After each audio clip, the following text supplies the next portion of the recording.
for you two? Awesome. Thank you very much. All right. So our first presenter that's going to talk about the resource is Raymond Mora. He works for Showers of Hope, and he's going to let us know what Showers of Hope is and the resources they have. You take it away.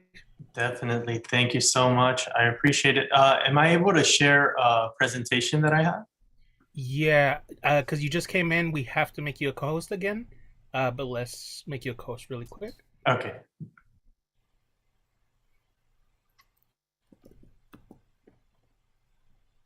Okay. Sophie, can you make him a co-host? I don't have that ability.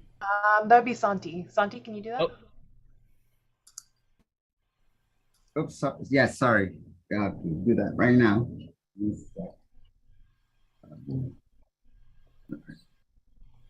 Okay.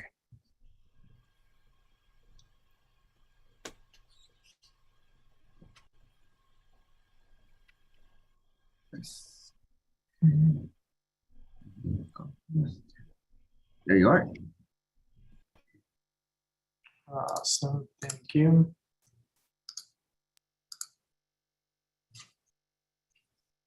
Awesome. So my name's Raymond Mora. I'm the program support manager for the Shower of Hope. Our organization is started off as a mobile hygiene operation through our main program called the Shower of Hope in 2017. And in 2020, we started to dive into student housing and created Hope Housing for Students, an interim housing program for community college students facing housing insecurity or homelessness.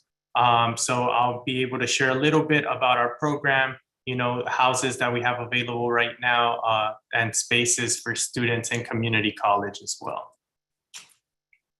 So requirements for Hope Housing, it's for students currently facing housing insecurity that encompasses anything from couch surfing, sleeping in a car, in the streets, in a shelter, or just an unstable or unsafe environment where they're not able to focus on their academics and their personal well-being. Our program requires 9 units of coursework, so still part-time. And then students enrolled in less need to participate in the creation of an educational plan with our program coordinator or our student case manager that are on staff. And in the residence, minimum GPA requirement of 2.0 must be maintained. However, if a student does not have a 2.0 at the time of applying to the program, we're willing to work with them and get them up to that 2.0, and then they must maintain it from there. There is a volunteer requirement. Sorry about that. One sec.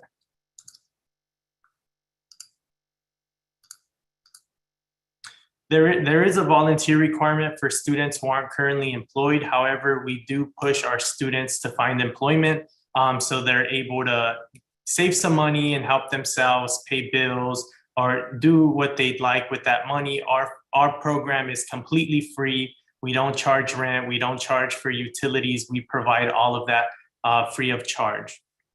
And the age range for this program is 18 to 28. We can make exceptions for some students that may be above the age of 28, depending on their situation. Current participants. So we currently have housing available in San Gabriel Valley, more specifically the city of Rosemead, about 15 minutes from the East LA campus in Monterey Park. And that particular facility is for female students only. We have 10 spaces available here in the city of Rosemead for students. Then we have one in Long Beach, specifically for Long Beach City College students, and then another one in East LA, closer to Boyle Heights, for male students that is currently fully occupied. And we still plan to expand throughout the city of Los Angeles in 2022. And we've served 36 students, within the last year or so since our program started. So this is our Maryvale facility, just so you can get a glimpse of the student setup. So students that come into our program start off by sharing a room with one other individual. So each individual has their own desk, their own closet, and their own bed. Everything comes fully furnished. We don't require students to bring anything. They can come as they are. You know, if they have extra luggage, we have storage within the facility to take care of that for them. But, you know, it's like your typical college dorm. You know, the essentials are there. Lounge room. So we try to create a space where students can play, have movie nights, and just interact with one another. So this is kind of where they come, you know, when they want to relax and get away from studying and doing other things. Computer room. So we have computers that are provided by the program. And this is a space for them to come if they don't want to use their laptops or they don't have access to a laptop. We have multiple laptops and printers throughout the facility that the students can utilize.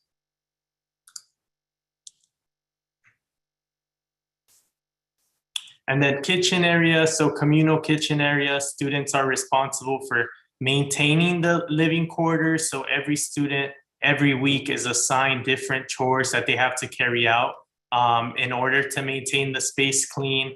And, you know, if a student can't do it, they must communicate with the case manager. You know, we're all about accountability at Hope Housing. These are young adults, so we want them to carry out tasks that they committed to when they joined our program.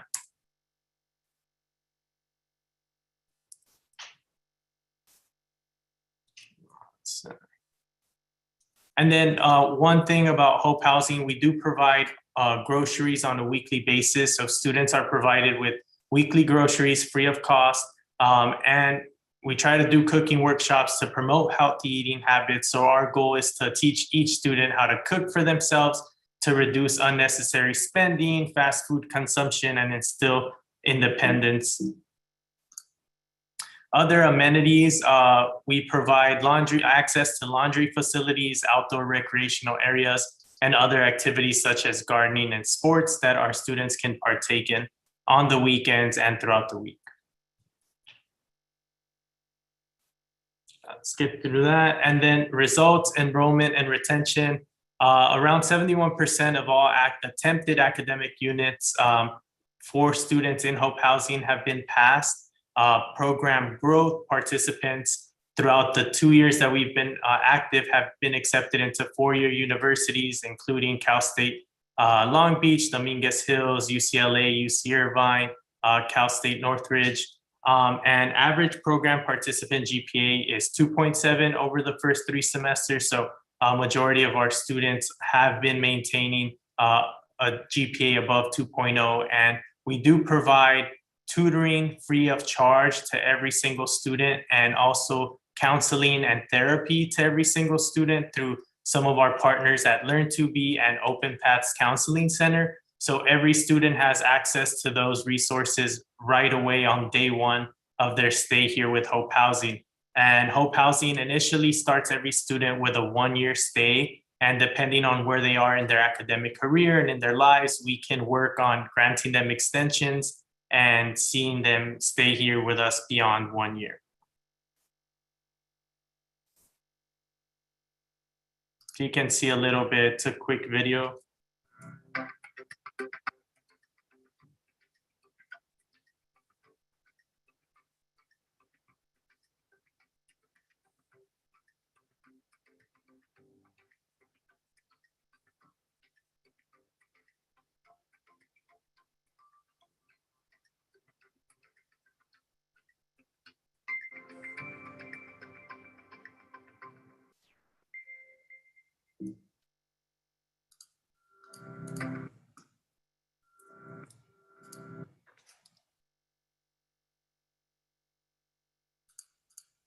Perfect. And this is a quote from one of our students who recently just moved out to UC Irvine. She said, "Hope Housing for Students has given me a home while I pursue my education. It has helped me create new bonds with my housemates with whom I share similar interests and who understand the struggles that I have been through. Being a part of this program, I feel that I am seen as an individual.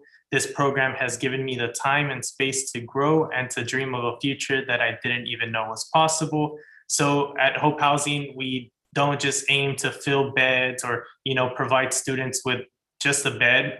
We want to give them a holistic experience. We want to focus on them, meet with them. That's why we have our case manager, Frank, and our program coordinator, Claudia, who meet with the students on a weekly basis and really try to understand all their needs and how we can help them.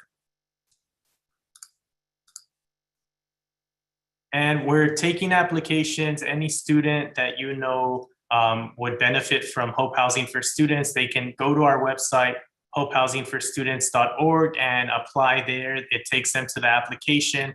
Takes no more than 5 minutes. It's a simple screening, and then our program staff will reach out to the students, do a phone interview, and then we proceed with an in-person interview. So we try to really move on the students and try to get them here as soon as possible. So if anyone has any questions, I'll be more than happy to field those. And yeah, thank you so much.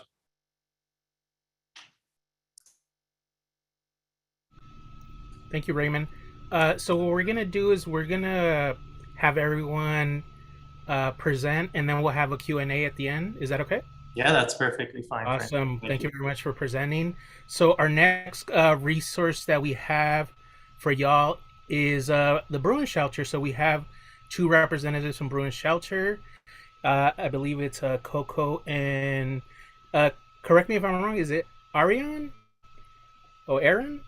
Ariane, yeah, you got it the first time. All right, cool. So the floor is yours. Thank you so much. All right, I will go ahead and share my screen.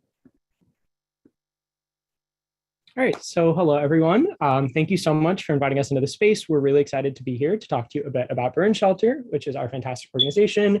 To quickly introduce ourselves, my name is Ariane Sood. I use he, him pronouns, and I'm a rising 4th year here at UCLA and the external vice president of Bruen Shelter this year. I'll pass it over to Coco to introduce yourself. Awesome. Hi, everyone. I'm Coco. I am the incoming president for Bruen Shelter for the upcoming academic year.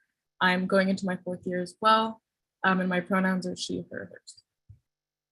Great. So to just begin by launching into what exactly Bruen Shelter is a transitional housing shelter that's located just over in Santa Monica. So it's about a 10-minute drive from the UCLA campus, but it is actually the nation's first student-run shelter for other students experiencing houselessness. Prior to us, there was a couple just student-run shelters on the East Coast, but we were the first one that takes that model of truly being run by students for students, and has really, we've tried to pioneer that model, and we hope to see it continue to grow in that way. At the time of founding, which was about 7 years ago, there were no youth shelters on the west side of LA. So you would either have to choose to commute from a shelter over in Hollywood or some other part of LA, or like Raymond mentioned, couch surfing, sleeping on the streets, sleeping in your car, a variety of different options that might classify as housing insecure, and really trying to address all of those different fronts. Yeah, like I mentioned, it was started in 2016 by our founders, Louis and Luke, who were then graduate students at UCLA. And while they really exemplified that based on some experiences that they'd had, it was really important for them to center just housing insecurity in the system of higher education in general, which we've attached some just general statistics about at the bottom of the screen. Like I'm sure you all might have heard before, about 5% of UC students experience houselessness, 10% of all CSU students, and 19% of community college students. And these numbers continue to grow every single year, especially with exacerbation by the pandemic. So it was definitely something that they wanted to center as they started to open Bruen Shelter. So to talk a bit about just the general mission of Bruen Shelter, we kind of operate on 3 prongs. Our first, of course, first and foremost, is to provide fellow students who might be experiencing houselessness or housing insecurity with a safe and supportive environment, the basic necessities that every student deserves, and the opportunity to invest in their education, as well as a place to call home. Along with that, we really seek to empower our shelter volunteers to become social justice leaders, philanthropists, innovators, and just really gain that necessary exposure to a field as nuanced as housing insecurity early on in their college journeys, so that they might take that experience, go off into the world, and really try to institute change. Lastly, like I mentioned, we are an open source model. So while we were the first one to open a student-run shelter for other students, we have definitely been supportive of other shelters that have popped up. Anecdotally, I know we now have Trojan Shelter, which is also kind of our sister organization for any students who might be located over on that side of town. And there's also Aggie House and Slug Shelter open up in Northern California. So those are just the ones we have so far. We hope to see a lot more popping up in the near future, but definitely something that we want to continue to spread. Lastly, to kind of talk about the structure of Bruen Shelter a bit, while we really do take that whole student run for other students thing very seriously, we do want to acknowledge how grateful we are for the support of these different entities that really help keep our shelter running. Over at the top of our little chain, we have our community partners and our S4S.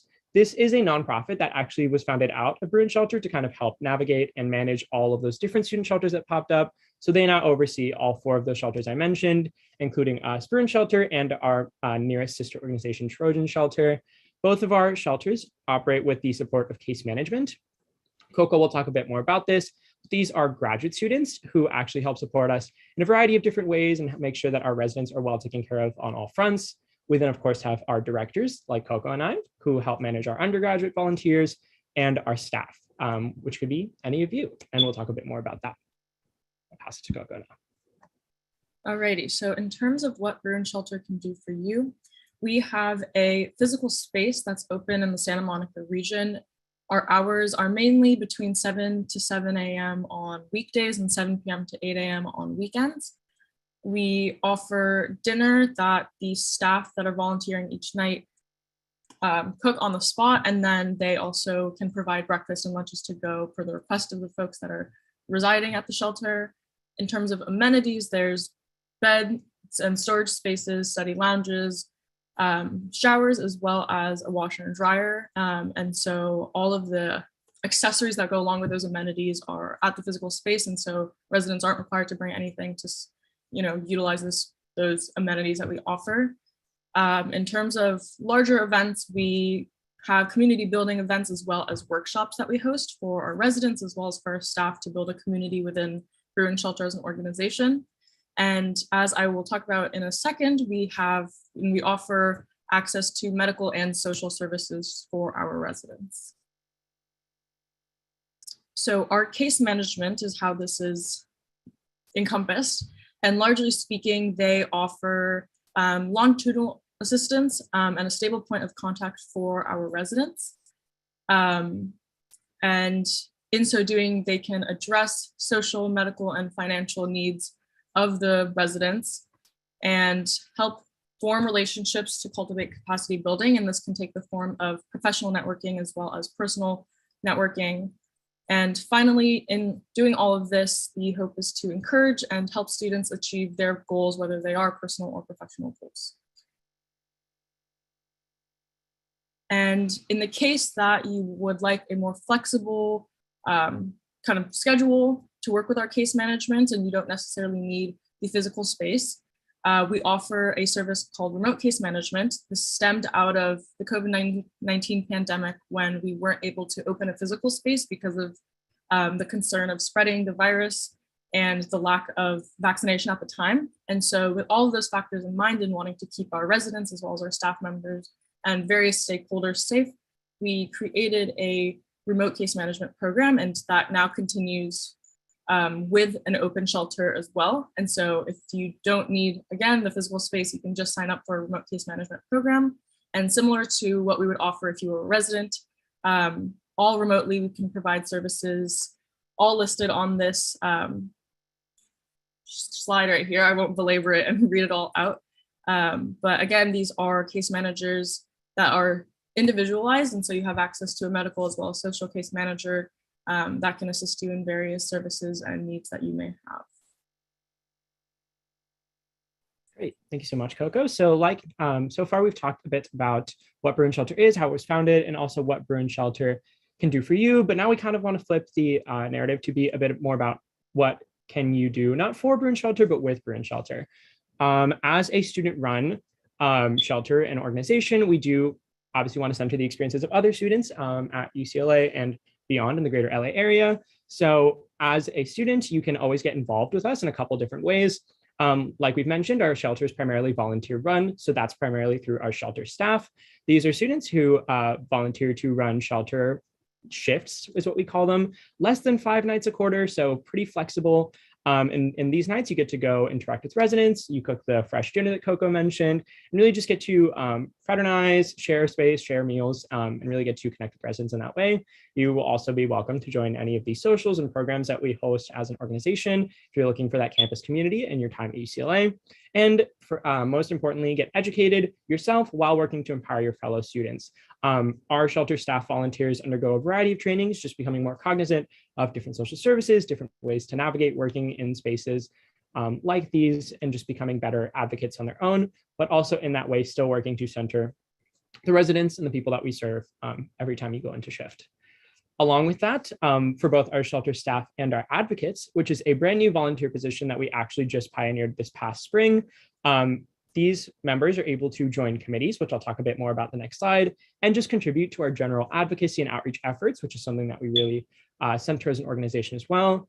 To clarify again that distinction, our shelter staff are welcome to participate in everything listed on the slide and also go into night shifts at the shelter.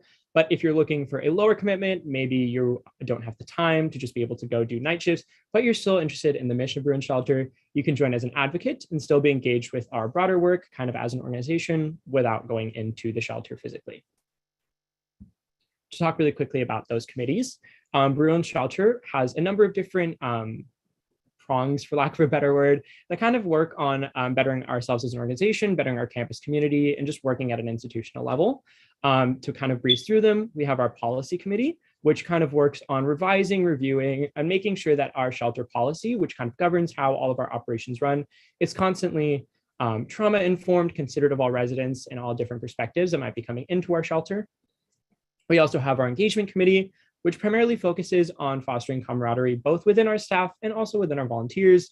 They're the ones planning the fun socials, little community building events that Coco mentioned, to really make sure that our organization and our shelter feels like a united space.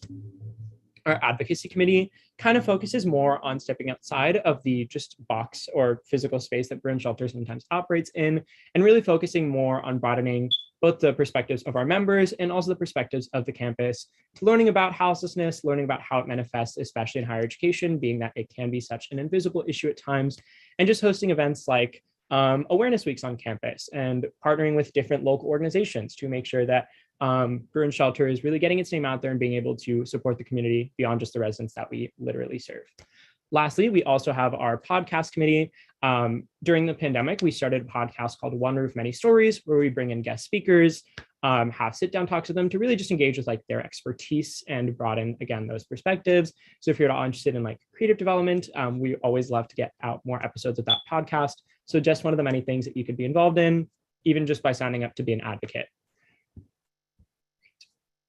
Lastly, in case you were interested in being a shelter staff, I just wanted to include this here in case anyone was curious about what a day in the life of one of those staff members looks like.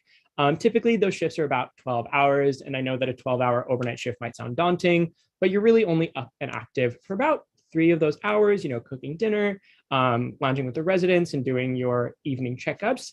At midnight, staff is welcome and encouraged to sleep to make sure you're staying in good shape, and then by the morning, everybody rolls out of the shelter. So it is really very low effort, in my opinion, my experience being on shift. Definitely just a very fun time to go get to hang out at the shelter. We have a Wii in the loft, very fun. So definitely a great time every night I get to be in the shelter.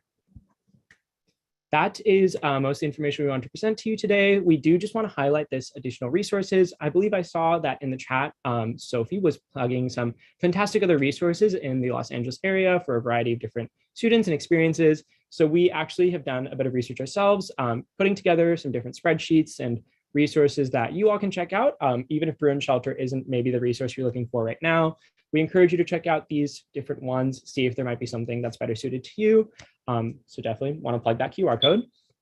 Additionally, if you're interested in staying in touch with us at all, we've attached our various medias and things at the bottom. Most particularly, I'd like to point you towards our website and our Instagram. Our resident application is actually opening in the next week. So if you are interested in applying as a resident to Bruen Shelter, or maybe as a staff member or volunteer down the line, those two would definitely be the best place to stay in the loop about Bruen Shelter and make sure that you're getting those updates, you know, especially the resident application, which is about to launch. So highly, highly recommend that if you have access to the internet or an Instagram, follow us and connect with us on there. That is all. Thank you so much again for inviting us into the space, and to the UCLA CCCP team for organizing this forum. It's been really great to be here and talk to you, and we will definitely stick around for any questions at the end. All right, thank you very much for the information regarding the Bruen Shelter. We greatly appreciate it. We greatly appreciate you coming in and taking the time to present. So we have one more resource that we want to share, and then after the presentation, we'll open it up for a Q&A. So next, we're going to have Nicole, who will be talking about UCLA's Communities Program Office, or CPO. Nicole, the floor is yours. Thank you. Hi, everyone. My name is Nicole. I'm from Beacon Programs Office, UCLA, and I will go ahead and share my screen and talk a little bit about the Commuter Programs Office and UCLA's basic needs services. Give me 1 second, please.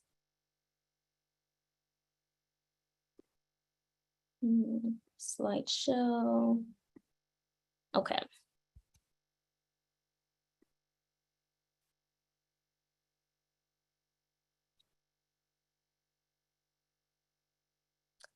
All right.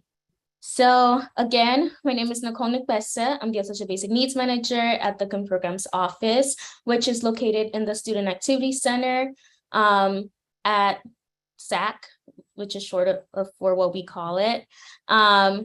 So as you can see on this is the UCLA Basic Needs Family, which is a committee of campus partners, community partners, student organizations who are doing basic needs work that focus on food, housing, transportation, community, commuter students, and any other basic needs efforts that goes on within the UCLA.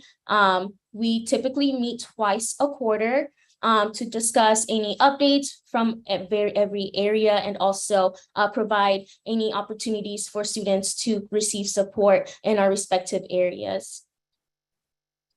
So a little bit about the Community Programs Office and the Community Programs Office Food Closet. So the Food Closet is the first pantry created amongst the UCs. It was created in 2009 after the economic crisis that prevented a lot of students from receiving support, financial support, and food, and just economic support as well. And so a student, along with some staff, specifically the CPO director, was able to work together to ensure that students are able to receive food throughout their academic year at UCLA. And that was the start of the Food Closet. And it's literally called a food closet because it's a closet that is filled with food, from non-perishable items to pantry items, refrigerated items, as well as frozen items for students to take. It's open for the whole entire community. So you're able to go in and grab whatever you need, no questions asked. It's an anonymous service as well. And so we do not track anyone that comes to grab snacks or food.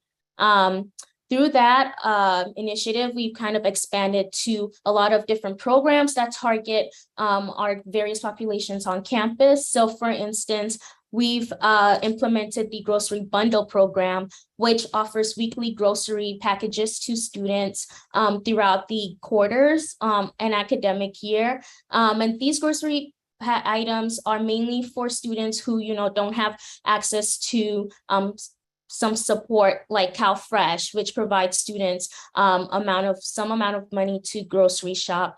And so the reason to create this program was, to help in that area as students are, working on their academics and working a full or part-time job. So the grocery bundle program was implemented to support students in that area.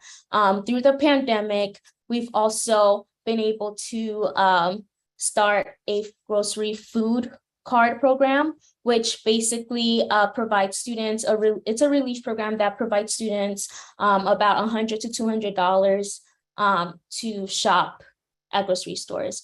During the pandemic, our food closet was closed, the campus was closed, and so not many students were supposed to receive or were able to receive that type of resource on campus. And so this was our way of ensuring that students and their families were being fed through the pandemic. Pre-pandemic, we had our food box giveaway programs, which consist of turkey food box giveaways, holiday food box giveaways, and also summer food box giveaways. So these food box giveaway programs take place throughout intercession periods. So winter break, summer break, spring break.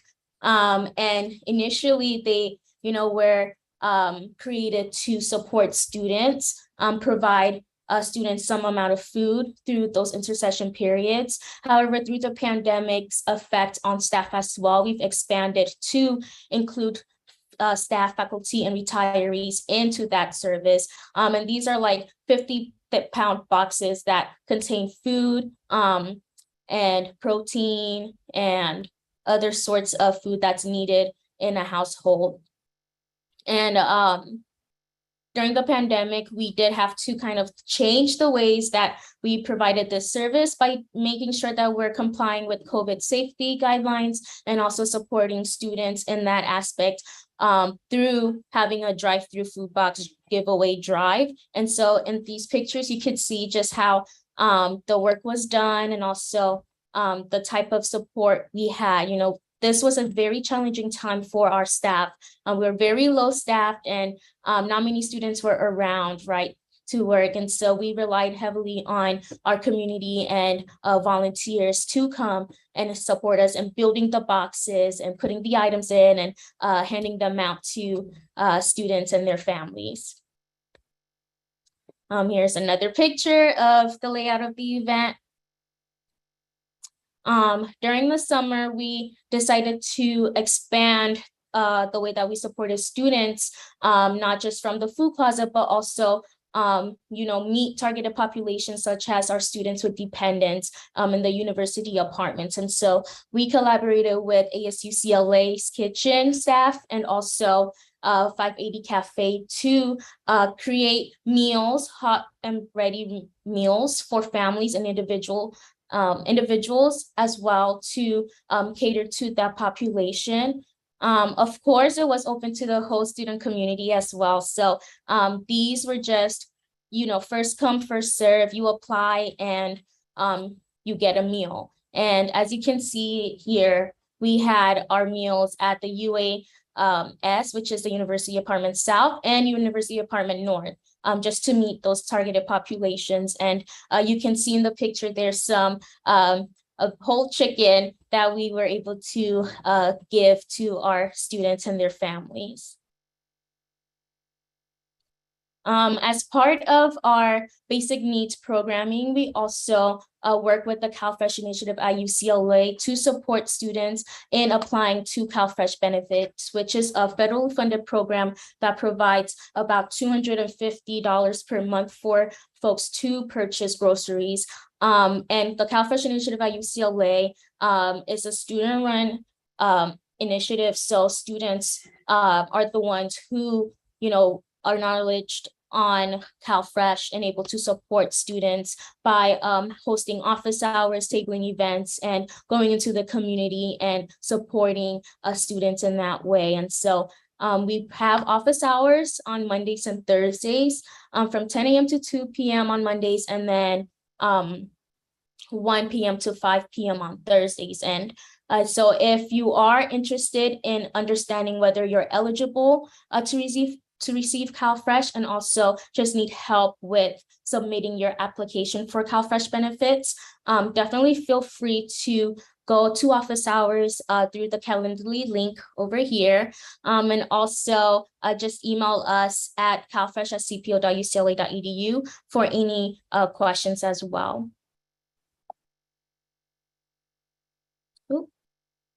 So Broombites.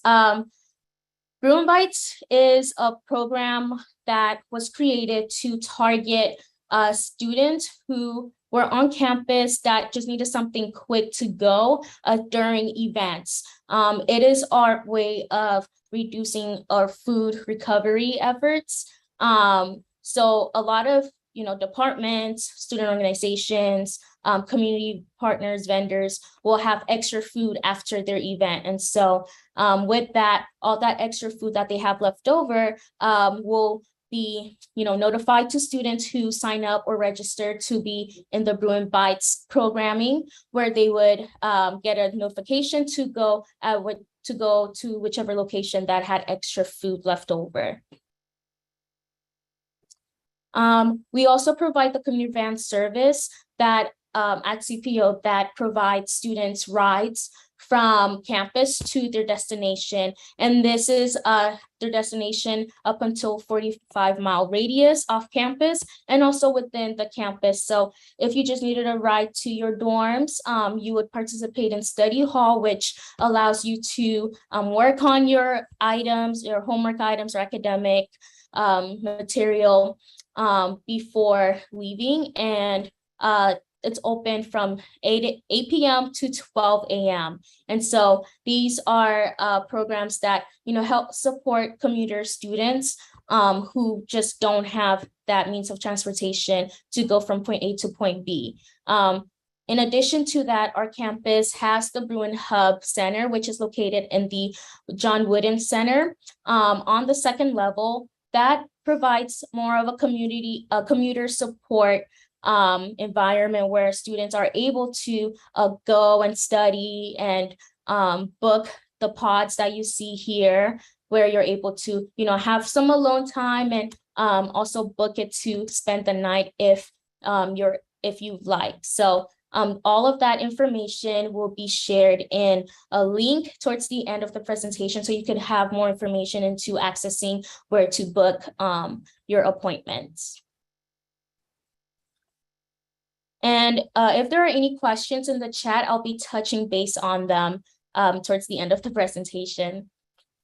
Okay, so FITTED. FITTED is the fitness improvement training through exercise and diet project that is in the community programs office. And so FITTED was created to target students who just and educate them on just fitness and nutrition and wellness. And so they provide workouts, training, demonstration with meals.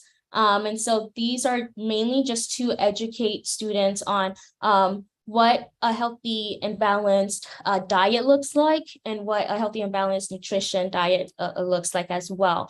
And so they work collaboratively with the UCLA Teaching Kitchen that also provides demonstration to making different types of meals and culinary skills throughout the academic year.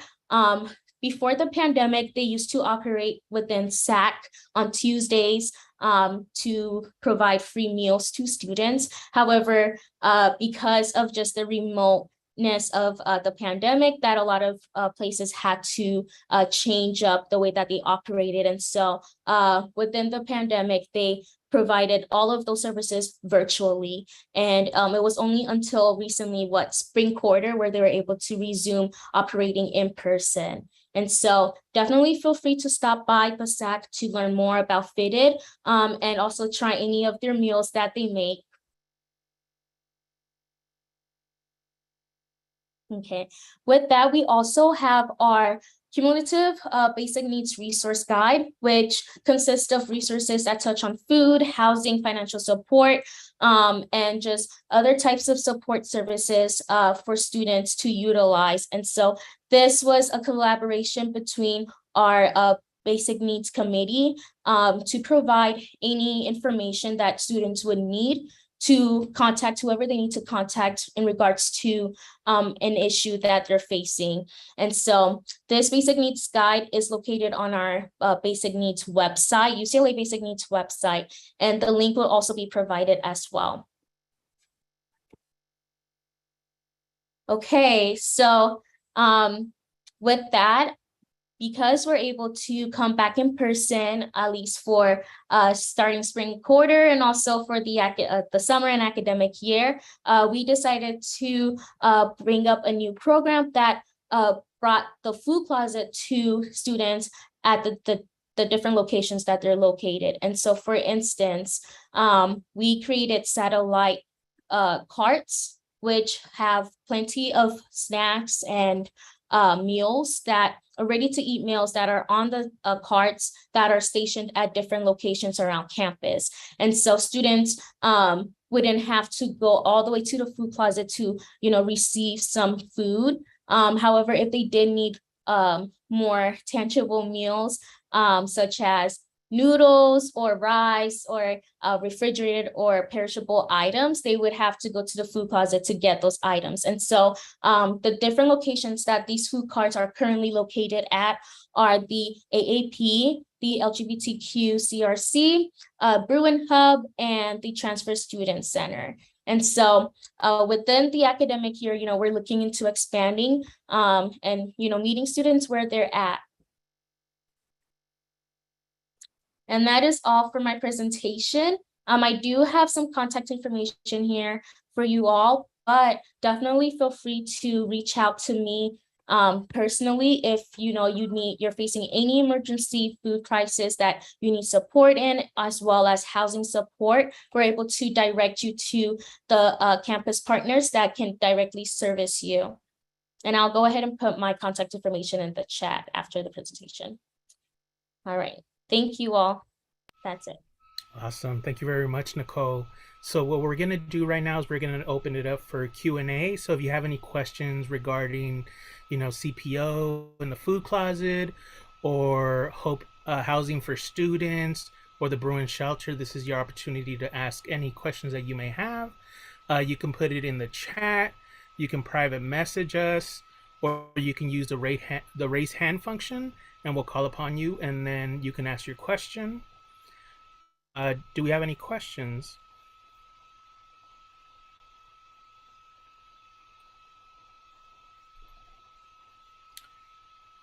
Okay, I see one person with their hand up. You can ask your question. Is it Hayan? Hayan? Hi, it's Hayne. Hi, Oh, can you sorry. hear me? Yes. It's okay. Hi, how are you? Thank you so much for creating this space. I really appreciate it. My question is, so I saw this program that taking students to school, within 45 miles, which is pretty good. Do you know how often that service is running? I'm mostly using Metro Micro, but kind of like I have to wait at least like in half an hour, like an hour. Sometimes it can cancel, so it's very unpredictable. So how often is it? Is it a reliable program?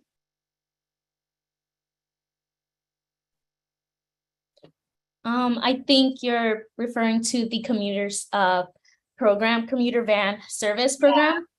Yeah. Okay, so it runs throughout the academic year. So it runs currently in the summer, and also will be running in the academic year once school starts. So what you would do is you would contact our transportation manager, who I will go ahead and put their contact information here for you. And also you can just come into SAC as well and meet at the suite 105 and just ask the front desk person for an application for the commuter van service. So it's a quick application. You could do it within like 2 minutes. And that's if you have your class planner with you. If not, you can definitely print it out as well within the SAC. We do also have free printing. Sorry, I forgot to mention that. Where you would print your class planner in attachment to the application. And once it's submitted, you are free to utilize their service whenever you need. And that's within Monday through Friday. Awesome, thank you so much. Is it only going to the school, or is it also taking me home as well? So it's only from the school to your house. Oh. So, yeah, so we don't pick you up from your house to come to the school. That makes sense. Okay, at least one way though is better than two. Thank you so much, really appreciate it. Of course.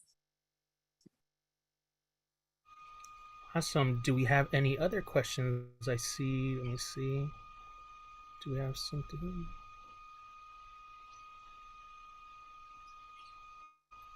I know Ariane, you put something in the chat. I don't know if maybe you want to also say it just in case. Oh, yeah, sure. Hi, everyone. Sorry, I just was reviewing our presentation, wanted to make sure that I clarified that Bruen Shelter and Trojan Shelter are resources that are open to any student attending college in the greater Los Angeles area. So if you're a community college student, a CSU student, a UC student, attending a local private school, any of the above, all of the above, you are welcome to apply to either of our shelters. I just wanted to make sure that everyone is aware that it's not solely UCLA student focused and can definitely be a resource for any students in the area. Awesome. Thank you very much. Any other questions that you have for our presenters?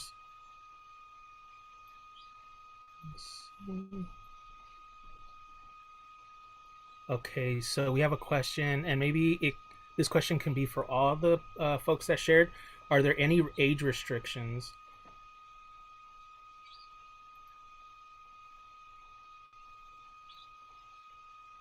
So for Bruen Shelter, is there an age restriction? Yes, so that's a great question. Currently, our resident population, I believe, is limited to students within the ages of 18 and 24. This is something that we're actively working on kind of navigating, but it is due to just the kinds of grants that we receive and a variety of other logistical factors that we are currently limited to students 18 to 24 that are currently attending any college institution. Okay, thank you. And at the CPO, there isn't any age requirements for any of our services. Okay, awesome. Raymond, for Hope Housing for Students, are there any age restrictions?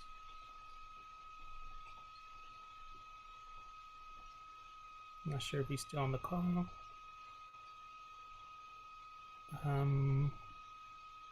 But do we have any other questions? We have a few minutes. Okay. I see your hand. Yeah. Do you have any the shelter housing available, like other than the Bruen Shelter for non-traditional student? Like I'm way over age 24, so that really puts me out.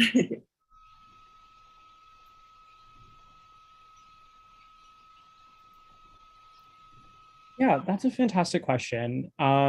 We definitely are aware that there's a number of shelters just located in the West LA area that are open to students, both or youth in general outside of our age restrictions and just to adults in general. Some of the ones that we specifically have researched and recommend are, again, located in that additional resources sheet that I mentioned. I am struggling to list them off the top of my head, but I will go ahead and attach that link again in the chat if you'd like to reference that. We've just gone ahead and researched like the kinds of restrictions, application processes and things just to make accessing any of those other services a bit easier. Otherwise, I'm not sure if any of the other presenters might want to share some resources that they're aware of.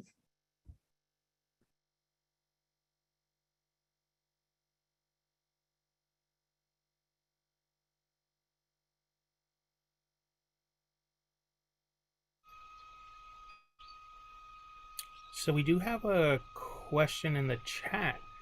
And are there any resources for people that escaped a cult?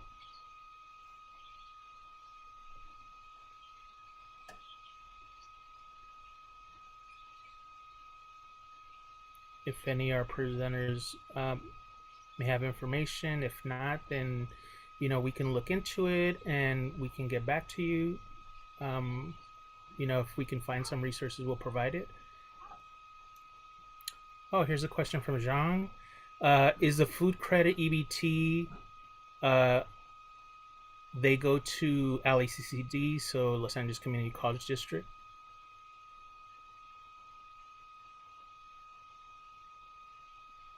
So if you're referring to CalFresh, it is in the form of EBT. Okay, thank you. All right, so let me see. Do we have any more questions? Oh, they mentioned that their pantry has been closed.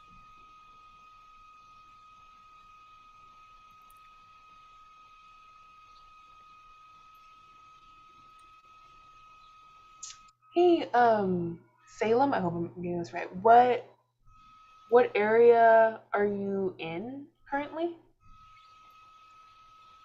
Hi, yes, I'm in San Gabriel Valley, but more specifically in the city of El Monte. And I attend Pasadena City College. Okay. And then the pantry at Pasadena is closed? Yeah, the hours were very limited. Even the library, I believe there was like some funding issues as well. So I had like a lot of power outages and kind of house surfing situation. It just to not make the whole story that long. And so I had to like go to like, you know, places like McDonald's, Starbucks, boba places just to like get my research and studying. And then also like the library didn't have the it wasn't open during like the weekends for finals due to like the limitations of the funding. And sometimes when I would go to the pantry, it would be closed. So just little things like that, that any resources outside of campus would be great, because during those times where it's like a little bit rough, that would help me out a lot. Can you direct message me your email? But I would say a couple things. You can try and see if you can outreach to the transfer center at PCC. I know it moved. Oh, okay. Yeah, Tamika, Katina, Jahi, Yvette, the folks there. See if you can maybe figure something out with them. But I also want to say, I know PCC is trying to get more involved with like in-person events. Yeah, and I want to volunteer too for the food pantry and all as well. Yeah, so that might be an opportunity. But a lot of their in-person events, if you just like sign up, like they'll have like a university day, and they'll always have a food truck there. And if you can sign up, they'll give you like a food ticket. Okay. That's something too. But I signed up for the one that's coming up. I think the welcome day for the following week. And the problem is sometimes that I don't know if for all community colleges, but I know the issue sometimes is that since a lot of students take off during the summer, I'm one of those students that I don't take it off. So those resources are mainly open during fall and spring, and they're very limited during the summer and winter. And I think with the COVID impacts, it's made it worse. Okay. Okay, if you can send me your email, and I'll see what I can find out as well. Okay. What's available, but especially like new or non-traditional students, it's kind of creates a little bit more of barrier sometimes for us. Okay. I'll definitely send it over. Thank you. Thank you. Awesome. So we have time for like maybe one more question. And so let me pose a question to all our presenters. So what is a common myth students have regarding your program? And we can start with Nicole.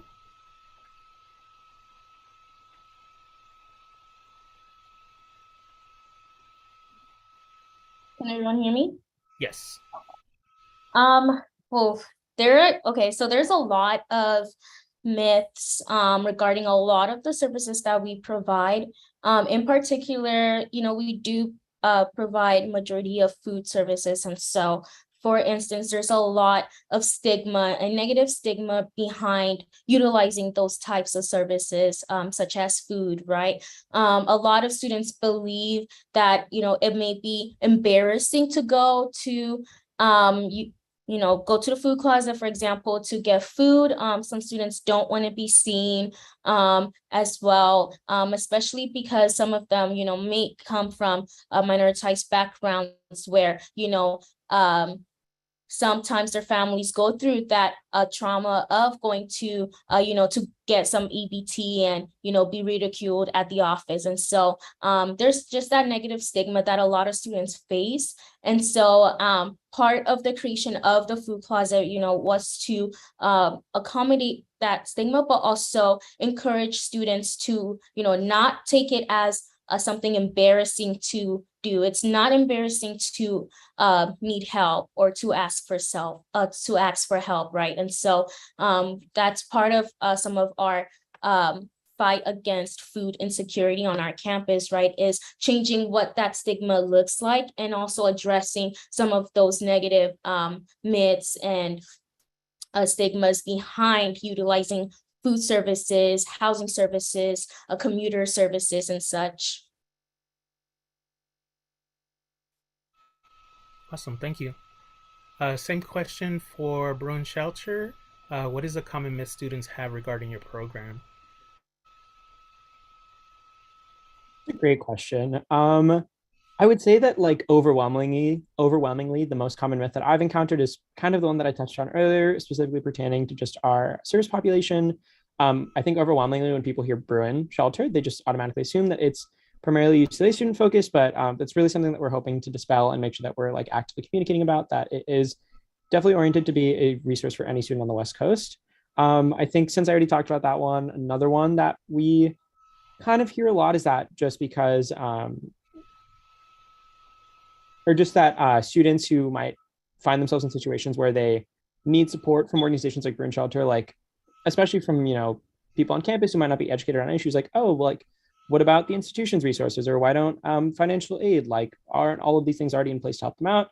I think it's really important, kind of, as we're talking about like changing the stigma, to really understand the realistic limitations of just structures and things like that, like financial aid, like crisis housing, like things that our institutions can provide, and the way that they just continue to be limited by and any number of like funding issues, institutional issues, stigma issues, and just knowing that even though as a transitional housing program, we ultimately hope to help people find something, you know, long term, and hope that we can get them transitioned to a stable situation, there continues to be a need for transitional housing and programs like this that can help people find support in the interim, while, you know, we kind of wait for institutions to catch up to the level of work that organizations are doing at the person-to-person level.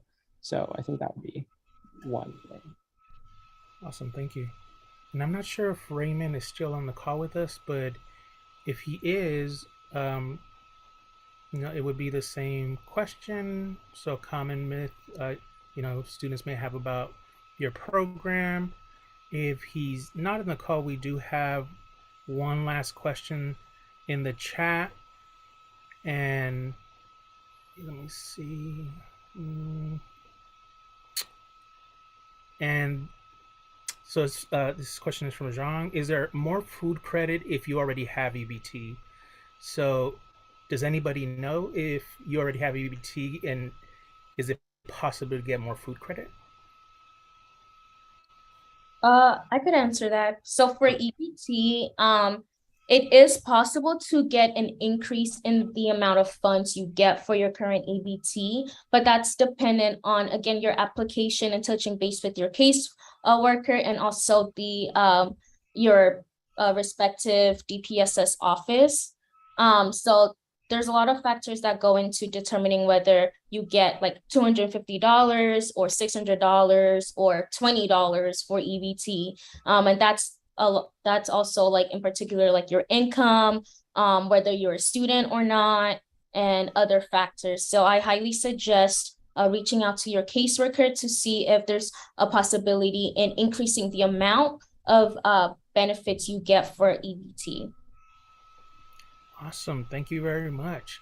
So we are going to move on. First of all, we're going to move on to our student panel, but I want to give a huge shout out to our folks who presented. We greatly appreciate that you took the time to come and present to the first Unhoused webinar for CCP.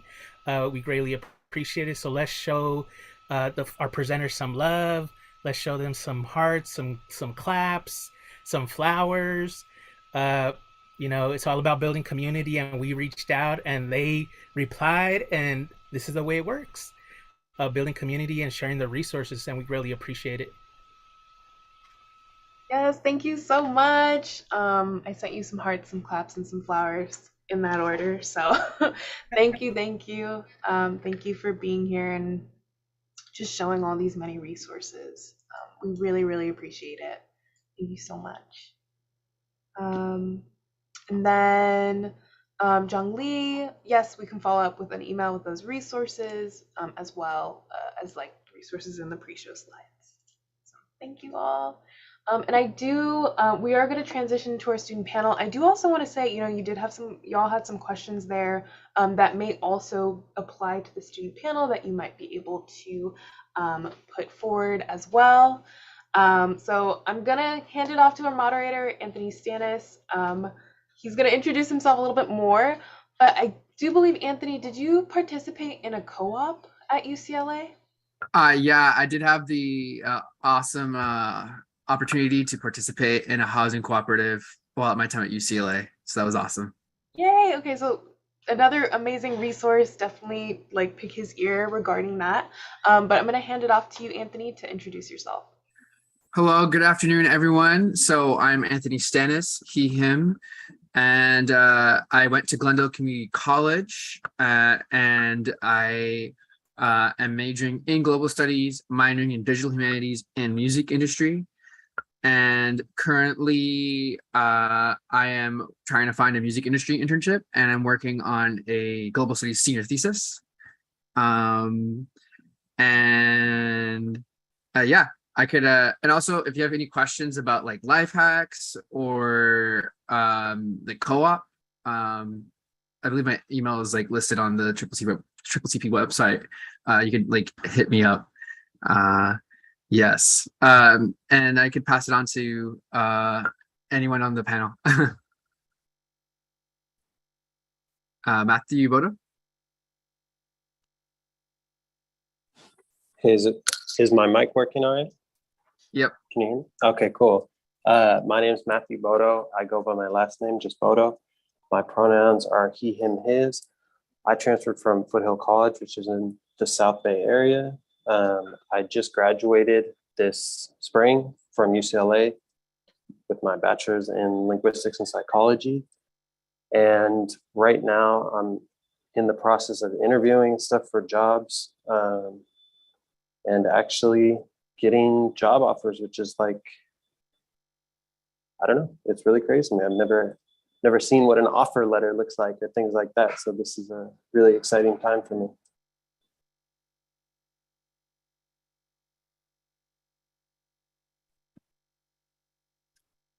Hello, I'll go. My name is Tanisha Saunders. My pronouns are she, her, hers.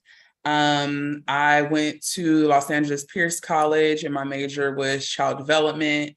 I transferred to Cal State University Dominguez Hills and earned my bachelor's of science in child development in 2018. And currently I'm working as a resident manager in a permanent supportive housing capacity with folks who are transitioning out of experiencing homelessness in Venice, California. And I also focus on advocacy, affordable housing, and homeless advocacy. So I'll pass it on to Bobby. Hello, everyone. My name is Bobby Reyes. He, him, his for my pronouns. I went to LA Pierce College as well. Had a good time there. Then went to UCLA, obviously, and studied Chicanos and Central American Studies, and I minored in AFAM, and I graduated spring of 2021.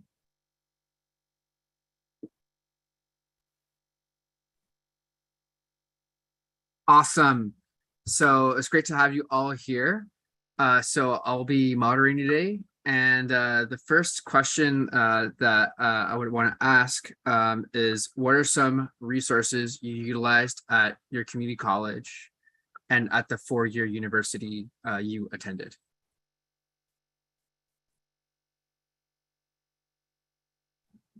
I'll hop in. I utilized the library. It was like my best place to be. I called it my office. Like I would literally come set up all my stuff and like have a corner space. And I would be there from sunup in the middle of my classes and then late at night when they would close. my libraries, I think the latest they said open at my community college was like 10. And then at my university, like 11, I would literally be getting kicked out, like walking out with the staff. And I actually ended up getting a job at my university library when I transferred over. That was the biggest plug for me. I also would utilize like the services that we pay for as students, our healthcare services, our associated student government, like they would have food pantries. I would always attend events because I knew they would always have food. I didn't care if I was interested in the club or not, I was gonna get those snacks. And it was good for social. So I basically was all over campus, but those were some of the most pivotal resources that I use. Awesome. Does someone else want to chime in on resources? Sure, yeah. Oh, I'm sorry. You could go first, Bobby. My bad. Sorry. My fault. Yeah, so at the university, I use VRC a lot, so Brewing Resource Center. I use I forget what it's called. It was like a snack closet or something at the student union. So there's like a snack closet. And at Pierce College, I actually helped create a food pantry. It was called Hearts and Hands Food Pantry. I was one of the people that kind of like upgraded that. So I definitely use that. And at UCLA, the emergency student loan at the Student Loan and Services Office, really good resource. I think they give you like $350 for bills, and then I think the smallest amount they give you is like $250, but I'll have to double check on that, and I'll try to link some of that into the comment section. Nice. Bodo, do you have any? I was just going to echo like the CPO food closet, like going in to any centers and like shared spaces like student gov offices, things like that, and always going to events for the free food. And I was really in touch with like EOP at my community college. That helped me a lot. And then once I transferred, the McKinney Vento and Bruen Guardian Scholars programs, those like actually got me housed and got me things that I didn't have, like just so much help. But yeah, that's all. That's great that you found all those resources. And I'm glad that they helped you out a lot. Next question I want to ask is, did you feel like there was a good support or transition program for unhoused transfer students? If so, what programs helped you acclimate to the university?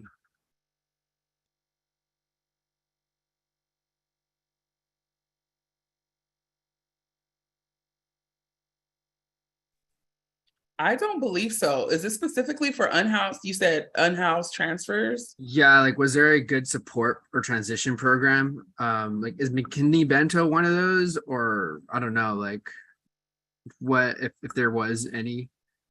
I may be dating myself, but I transferred in 2016, and I feel like there was just starting to be this surge of people actually speaking up about homelessness and students experiencing housing insecurity. So when I transferred over, there was not a lot of talks or resources at all. I would have loved to see support for students who are transferring, warm handoffs, connections to local resources, on campus resources. But when I transferred over, it was one of those things that I had to bear in silence. I didn't speak up about the situation I was experiencing because I felt alone. But when I graduated in 2016, I actually started to speak up a little bit about what I was experiencing, because I was like this great student, a student leader, honor student, and all these things, but I was sleeping in my car. And so I felt like I was embarrassed at first, but then I became mad. I became very frustrated because there weren't resources. And then when I reached out into the community for, public programs, I kind of felt like I was being shamed or thought, oh, you're a student, you'll figure it out eventually. And it's just, there wasn't a lot of support as a transfer student. And that was a very harsh reality to face. And then even as students who, now to this day, when it comes to housing programs in the community, there still aren't enough housing programs for us or for students who are housing insecure. So I would love to hear more about what's available now and opportunities. And that's definitely what led me into my current work as being outspoken about my situation. And getting involved and kind of being nosy and really focusing on policy as an important factor in changing things. Because a lot of people say that there's boundaries around money and funding, but there's funding. We pay all this tuition to these schools, and we shouldn't have students who are experiencing this at their community college level and even when we transfer over. So I didn't have any of those resources when I transferred. I'm glad that you went out and spoke out so that things could get better for those coming after you. Really, it's really awesome you did that. But for other panelists who came who transferred later, did things improve, or do you think there's more work to be done, or is there any resources that were available to you as an unhoused transfer student? Yeah, at UCLA, it was the McKinney-Vento initiative. And that was honestly like a little branch of the Guardian Scholars Program. Sorry if there's noise in the background. I can't tell how loud it is coming through the mic. But the Guardian Scholars Program supports foster youth. And I've noticed that a lot of the programs at universities that support foster youth are now trying to support homeless youth as well, because some of the services that are offered are similar when it comes to housing, food, and whatnot. And fortunately, they had just kicked off the McKinney-Vento initiative at UCLA. And that was maybe the only program that I got in touch with that really supported me, but they did such a good job of it that I felt like sorry about the noise. I felt like I could start to feel like I belonged, and especially like getting to know other students that had been through similar situations made me feel like a part of the community for once. Oh, I misheard you a bit, but the McKinney-Vento is still around, or you said that it was kicked off, or? It's still around at UCLA. It's just like slightly less known than the Guardian Scholars Program because of how similar the services they offer are.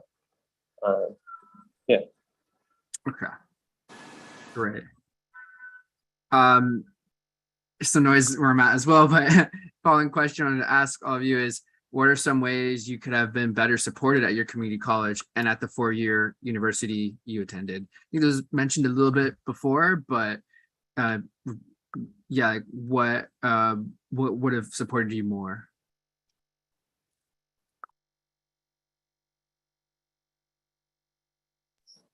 For me, it took a while.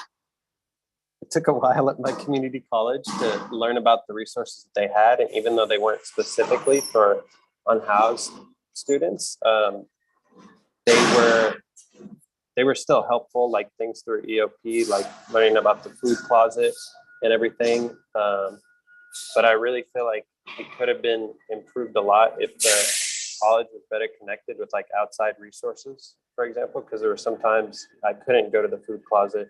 And so I had to spend, it took me a while to find food banks, like searching through all these lists and everything, trying to Google stuff. And then for shelters and emergency housing, it was kind of hopeless for me because of the way the hours and everything were to actually get into them. I couldn't do that and work. I couldn't go to school and work and still get into those. So I think it would have been really helpful if, the community college was more connected with the community, which is funny to say. And the same kind of for the 4-year, where they're getting better now, but I feel like outside of places that directly interact with them, they might not know all the resources. And anyone else have anything to add? Yeah, housing was the biggest insecurity that I had. So I would love to see community colleges and universities really, like Matt was saying, tap into being a part of their community. I think coming up with innovative ideas, subsidizing student housing, maybe owning houses or renting houses, and offering interim housing for folks who are in transition, connecting with community partners, creating shared housing opportunities like host homes. So I think there's a lot of room for innovative ideas. But I know there's also a lot of legality that goes behind that. So then in its physical structure, I think at the community college and university level, there's opportunities to extend hours of services. I think, our campuses should be open 24 hours. We could, fund different things. There's students who, want to be in the library late at night, offer access to our gyms for folks who need to, take care of themselves and their hygiene, safe parking programs. So just thinking outside of the box and being very innovative in addressing the housing insecurity, because it's very prevalent, and tapping into the resources that already exist within our campuses, and thinking about ways to serve folks who are unhoused. Great. Following question I want to ask is, what have been some of the biggest highlights from your educational journey?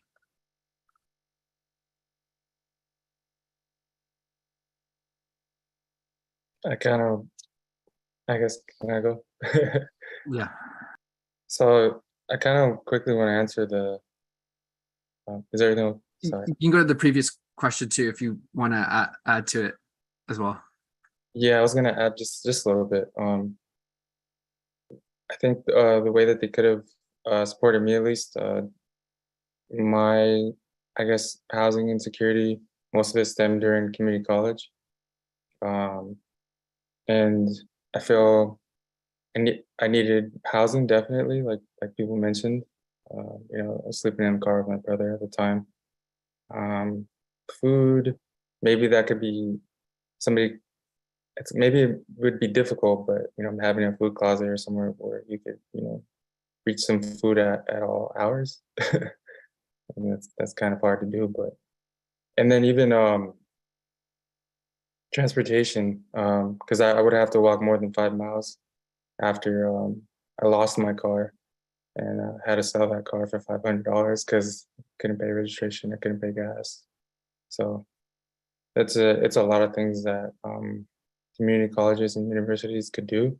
But if they could possibly communicate with each other and maybe kind of give each other resources, maybe universities could give some, help to community colleges or donate. That'd be great. But yeah, that's what I have to say about that. And I think a highlight would be just transferring. It took a very long time, and I think it took so long because I was, suffering or dealing with housing insecurity. I didn't know if I was even going to continue. So.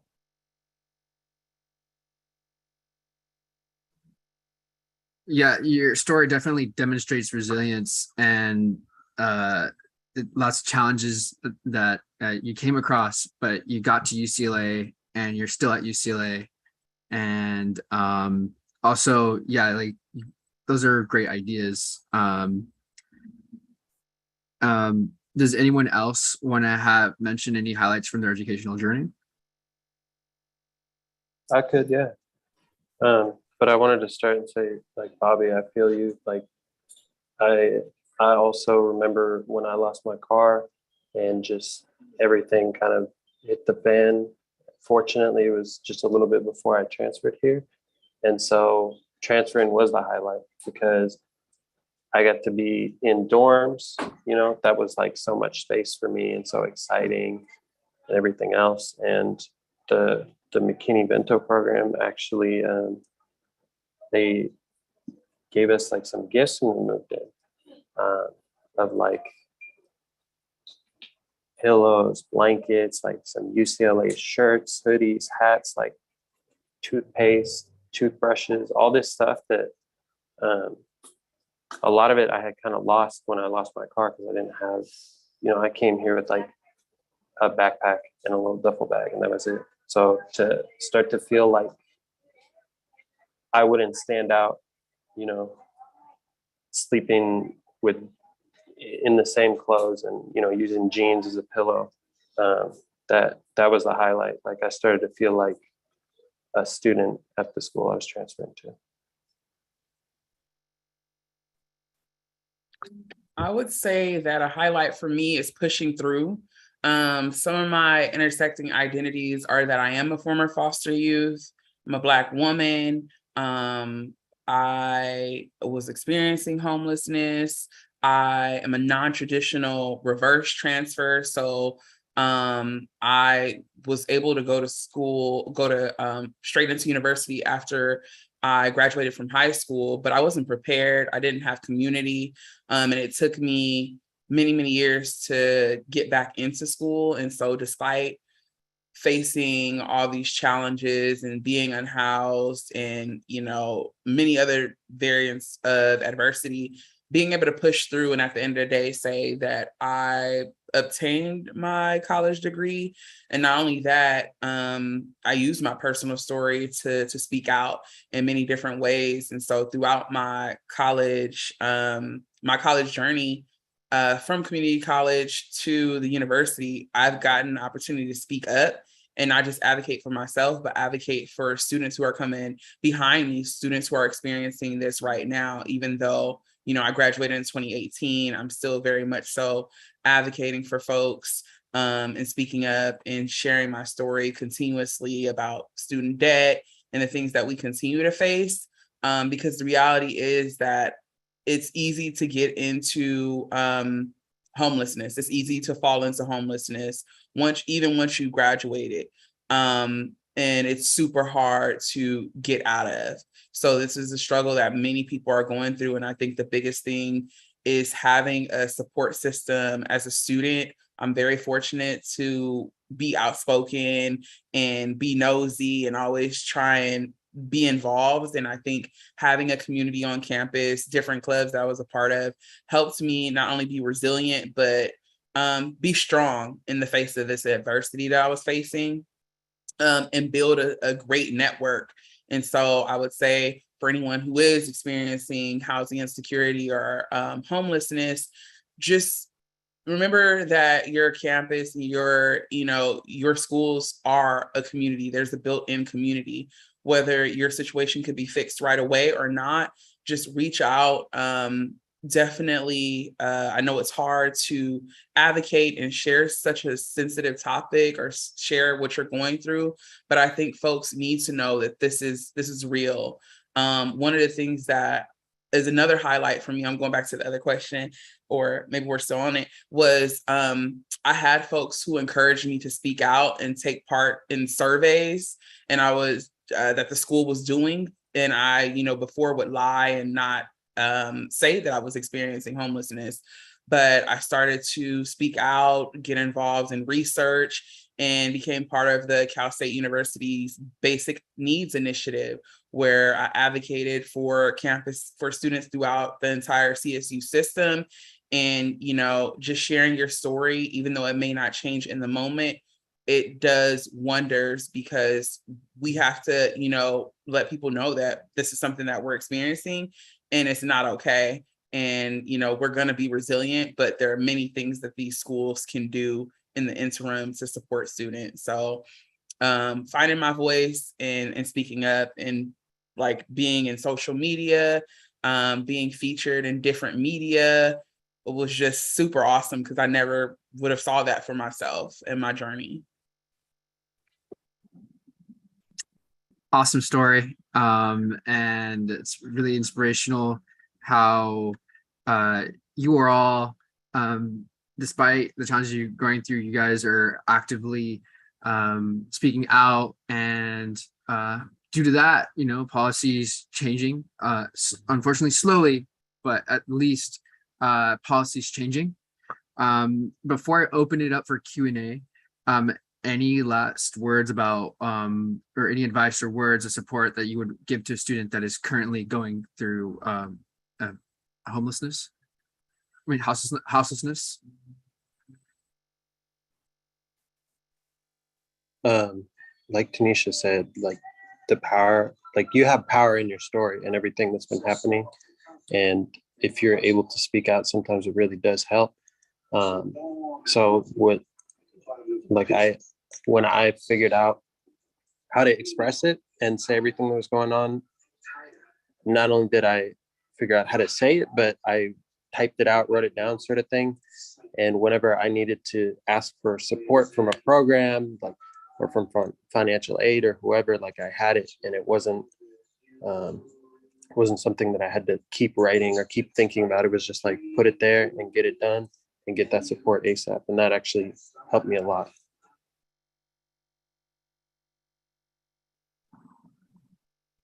Go ahead. I would say worry about the things that you can control. When I was in community college and when I transferred to university, I spent months looking for housing, working, and my grades started to falter. And I had to make the decision to stop working and focus on my main job at the moment, which was being a student. That's why I was there on campus. That's what, I had goals and aspirations beyond, my education and for my future. And so I really had to, maybe it was like a disconnect mentally, but I could not focus on and harbor on so much the fact that I was experiencing homelessness and living out of my car. I had to focus on the positive things that I had going on in my life and the things that I could control, and just know that you're not alone. And, you can reach out and utilize the resources as much as possible on your campus. If there's something that you like doing for fun, whether that's anime, whether that's acting, definitely feed into yourself as you're navigating your journey, because there's going to be hard times throughout life. This part of your journey, what you're experiencing, is short term. And definitely focus on your mental well-being, your physical well-being, because it's very powerful. And it's easy for us to focus on the negative, but just getting outside of that, focusing on what you can control and feeding into yourself, I think is super important. Yeah, I think I just want to add to that. I think, as mentioned before, just being open about your situation. I feel one of the reasons why I was able to get through that situation was because I would actually, tell a friend, tell somebody. People would drop food off when they could. Couches were available. Some days I didn't, wouldn't sleep in the car, or when I lost my car, couch surfing. I did whatever I could to survive. So just being open, and like mentioned, being positive, and just know that it's gonna be okay. And yeah, sorry, it's hard to talk about, but yeah, just voice what's going on, and I feel that people who are around you will help the best that they can. So let your friends be a resource as well, when you're looking for help. And yeah, that's all I gotta say. Thank you so much, everyone. So now I want to open it up for Q&A. Previously someone asked a question about how did you deal with the financial cost at UCLA, or this could be extended to any institution you transfer to. How did you navigate financial aid or finances during your transfer process? that played a big part. I know you said UCLA, but I'm privileged to be here. That actually played a huge part in my transfer decision because I was a reverse transfer. I had already tapped into my financial aid. And so I got into several different schools, but one of the things that I was focused on in making my transfer decision was my own sustainability. I was in fight or flight mode, so I was going to go to a school 13 hours up north. But when I went to visit that campus, I went to their financial aid and saw that my financial aid package was really small and that housing was a big problem up there. So I had to make a decision. Am I going to be homeless up here? Or I'm going to be homeless in the community that I grew up in, which is where I have, my friends, a social network and different things like that. So I had to pay attention to that when it came to financial. I did take out hella loans. So yeah, student loan debt, Joe Biden, cancel it. And also tapping into community resources when it came to student loan. I mean, not student loan, but scholarships. I started looking into these scholarship websites, which low-key felt like scams. But I started to focus on community organizations that I knew about, churches, people who are celebrities, and looking into scholarships that they offered, and really got some great scholarships. And it was a really great opportunity to add on to my financial aid package. So yeah, I took out student loans, but I also got grants and scholarships. So really mapping those things out for yourself before you transfer, before you make your final decision. Definitely get a budget going and make a plan for yourself. That's what I tried to do as much as possible, but I was like, I'm just gonna have to take these loans. But yeah, that's how my package was. Yeah, and also I would say just anyone else want to chime in? I was just going to echo that those scholarships were so helpful, especially like going through and just applying to all the scholarships on the scholarship portal at my community college. Yeah.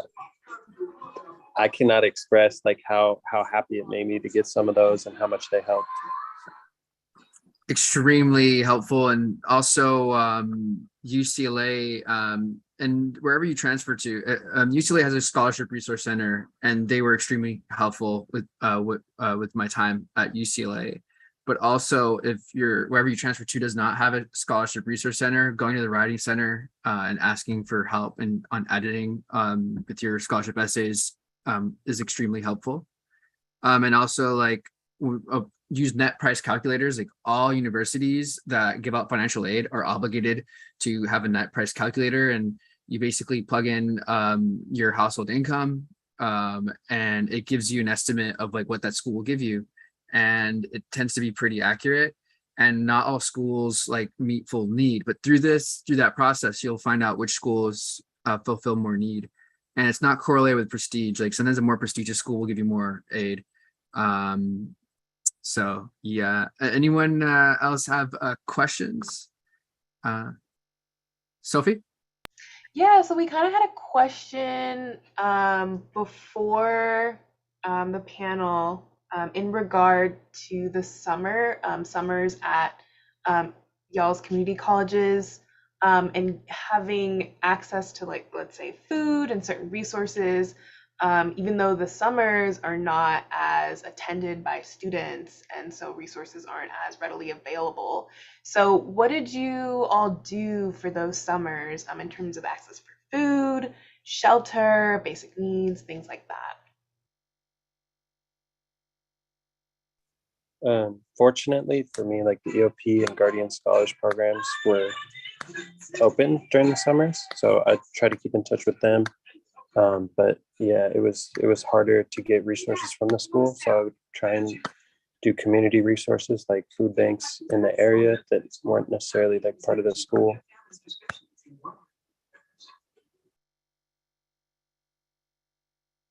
Yeah, I did the same.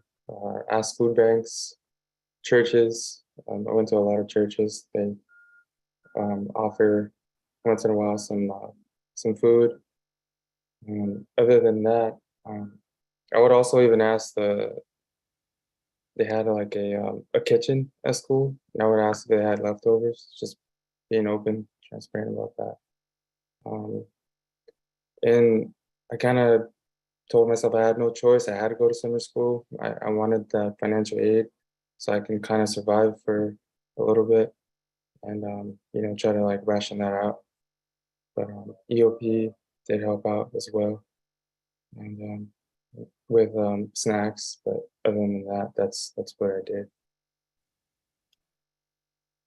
Yeah, I worked in different like educational summer camps and stuff. So I'd always be sneaking food from there. Like, hey, the kids gotta eat. Me too. Me too. Yeah, working kept me grounded when I wasn't in school or not active in the season. So that was very helpful. And also attending community events. Just how I was attending community events on campus for food, I'd go into the community. And also that's good for networking. Aside from the resources that they've already shared, just really building your network of great caring people who are connected to resources, and it will catch on and folks will share. There's a lot of community outreach and engagement and support systems. I'm an activist too. So in a lot of the activist spaces, it's about shared community and just uplifting one another. So really finding a base of folks who are good and intentional to add to your network. Great. It's awesome hearing all those resources. Another thing is we have room for like one last question if anyone has one last question. I'm sorry if I butcher your name, but hey Ian. Go ahead. Yeah, you got it first. It's Hayne. Hi, thank you so much for being here, everyone. My question is, do UCLA provide any, borrowing laptop or anything at school? Yeah, that's my question. Yeah, I don't know how new or old it is, but I was able to check out a laptop from the library this quarter to help me get through finals and everything, because I've been having laptops that break. And I think that you can check them out for basically the whole quarter if you do, like there's a way to. I can't remember exactly how because I just borrowed it for the finals week. And I did actually borrow a laptop from them for a whole academic year. I got lucky. But they sent me an email saying that they were changing their program. So I don't know what it's like nowadays, but the fact that they let me use a laptop for a whole year, I really appreciate them for that. Yeah. Does anyone else want to chime in or?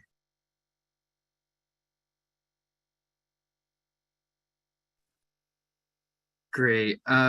So now we are closing out the student panel. And I could pass it back to Sophie. Yay, thank you so much. Thank you, Anthony, for moderating. Y'all, I was like DMing him and like he had to like split his attention. Thank you so much.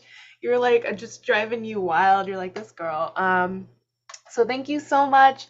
Thank you, Bobby. I know I like DM'd you on Instagram and like texted you and blew up your email and you're like, oh my gosh, I'm sick of her. But thank you so much for being here. Thank you, Bodo. I always want to say Matthew because I keep seeing your name, but we call you Bodo. Thank you so much. And you were such a critical part of the planning. And just thank you. I know you're busy and you were setting boundaries and we were like, you need to be here. So thank you so much for being here. And thank you, Tanisha, for keeping it real. That first question when you were like, no, there weren't those resources. I had to be that resource. I had to establish that. And then Bodo and Bobby, you just adding to that. Thank you so much. And then also, y'all, Anthony wasn't just the moderator. He had some facts to share. He had a lot of resources to share. So this was honestly like the most perfect panel in the history of panels. Don't tell the other webinars. But thank you so much for being here on a Friday, and just being real and creating such a wonderful space. I'm going to drop the link to the co-op just to direct you guys to your resource. So I'd never dealt with with houselessness. However, they did help me out a lot by offering like a rent that was really affordable, like $600 a month and 3 meals a day with utilities included. So I'll drop the link below on the chat. Thank you, Anthony. Oh my gosh. All right, let's give a round of applause to our panelists, our moderator. Thank you so much. All right, I'm removing the spotlights. I don't know about y'all, but I hate looking at my face. So I don't know if I'm like, if y'all are like relieved or something, but thank you so much. Once again, round of applause for Anthony and our wonderful panelists. Thank you so much, y'all. All right, so that is basically the conclusion of our webinar. Thank you all for being here and being present. We are going to have some other upcoming webinars as well. Super quick, I'm gonna hide self-view because I can't look at myself. Okay, so we're going to be having our Power to the Transfer Students with Disabilities webinar on August 15th, our undocumented webinar on August 17th. Additionally, we are going to have our non-traditional webinar August 19th, our Chicken X Latinx webinar August 20th, Veterans August 22nd, our Southeast Asian webinar August 23rd, Native American Pacific Islander August 24th, our parenting webinar, oh, it's not a webinar, it's an in-person experience, August 25th. Is that it? And then this is the link and the QR code to access the website for our Unhoused webinar with the additional information. I believe our pre-show slides are going to be on there, all that good stuff. Are the links on the CCCP website? Oh, the links for these resources. Is that what you're talking about, Henri? So we will have them in the pre-show slides, which will be uploaded to our I'm losing my brain, to our Google site that we have here. And then thank you, Alexis, for putting the link in the chat. If that's what you're talking about. I don't know if that's what you're talking about. All right, so we mentioned it 6,000,000,5 trillion times that this is our first ever Unhoused webinar. So we have this survey, this post survey that we would greatly appreciate, greatly appreciate you all to fill out and just give us some feedback. We knew we're coming in this, it's the first time, there's gonna be some feedback, and we would really appreciate it if you all just, be honest, transparent, and just share, hey, these are some things that maybe we would have been interested in seeing. Oh, maybe if you could extend this portion a little bit longer, stuff like that. So thank you so much. I hope you all can fill this out. I don't know if someone wants to put the link in the chat. I'll give you a few seconds to scan the QR code.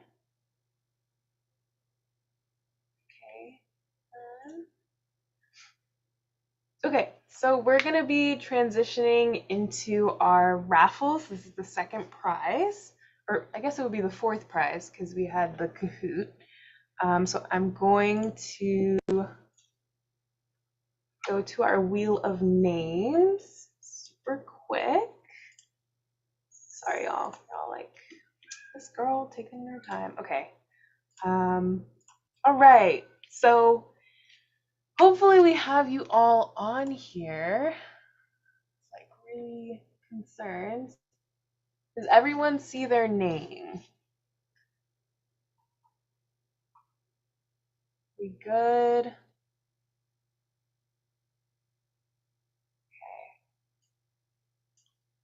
All right, I'm gonna click the wheel.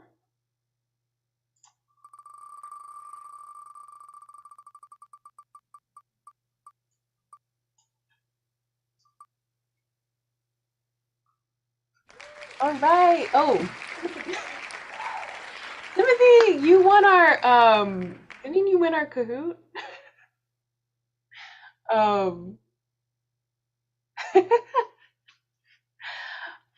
All right, we're gonna do another prize. Because Timothy, you want our Kahoot? I'm gonna thank you. Thank you so much. All right, I'm gonna do it again.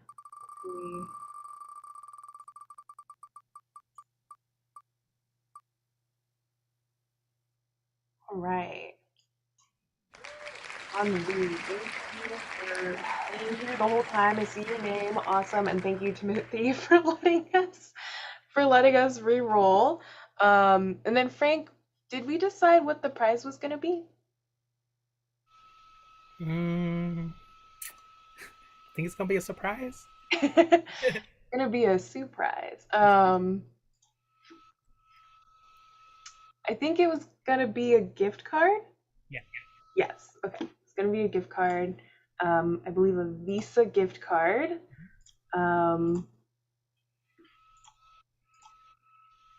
Of what amount was it? I think it was $40, right? Yes. Okay. Awesome. So that concludes today's webinar. Thank you all for bearing with and being present and just being awesome. I know we had some different avenues we had to take because of some unexpected circumstances, but y'all were being real and being present and just really taking advantage of this space, and we're incredibly thankful for that. And then I'm going to email or maybe direct message you right now, Henri, the form, but I'm not sure if anyone else who's part of the committee has anything else to say.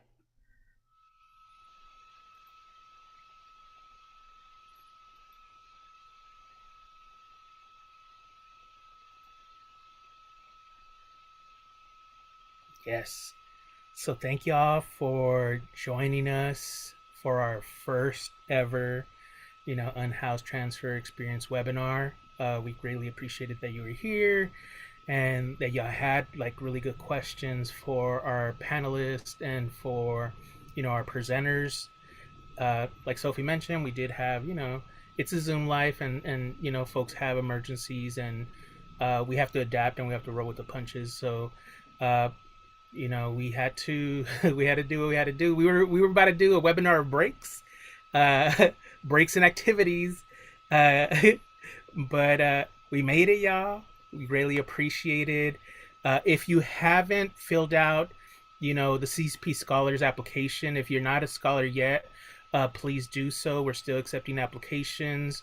What we do is we help you through the transfer process. I know we mentioned it a little bit, but our main goal at CCP is to help you through the transfer process to transfer to the UCs, but we will also help you apply to the CSUs and private institutions. Please stay connected with us. We're going to provide our emails again. So if you have any questions or you didn't ask a question, you're like, oh, I should have asked, we're going to provide our emails and you can always contact us.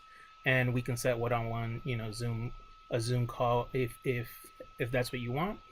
There's several other webinars like Sophie mentioned, so you can join as many as you want.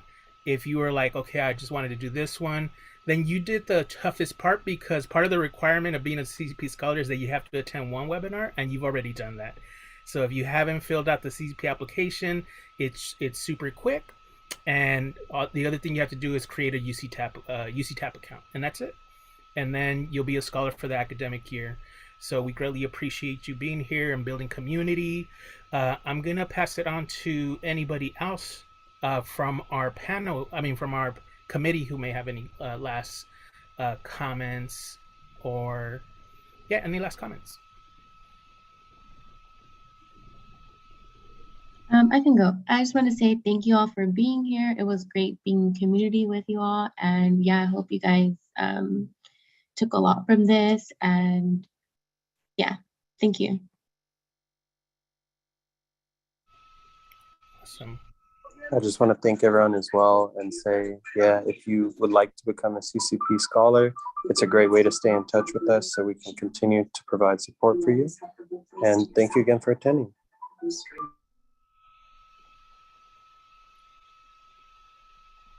Yeah, I just want to echo what everyone is saying. Thank you guys for joining us today. I know it's been a long few hours. So thank you for staying here and for being in community with us, and definitely looking to joining our program.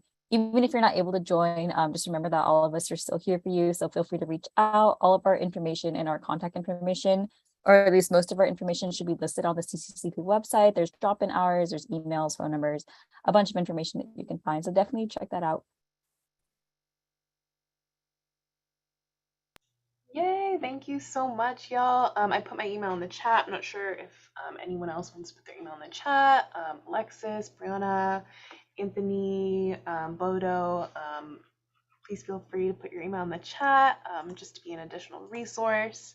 And with that said, I'm gonna let you all go. You don't have to stay any longer. You're free to go. And we'll follow up with an email with additional resources and all that good stuff. So thank you all for being here. Have a good weekend. Bye, everyone. Bye, y'all. Bye, thank you.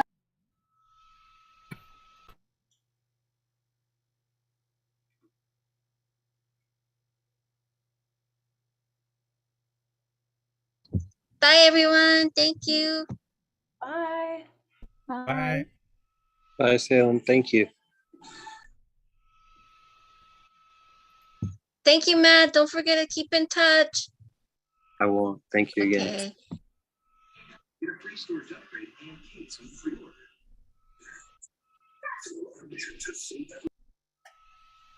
Raymond, did you have any questions?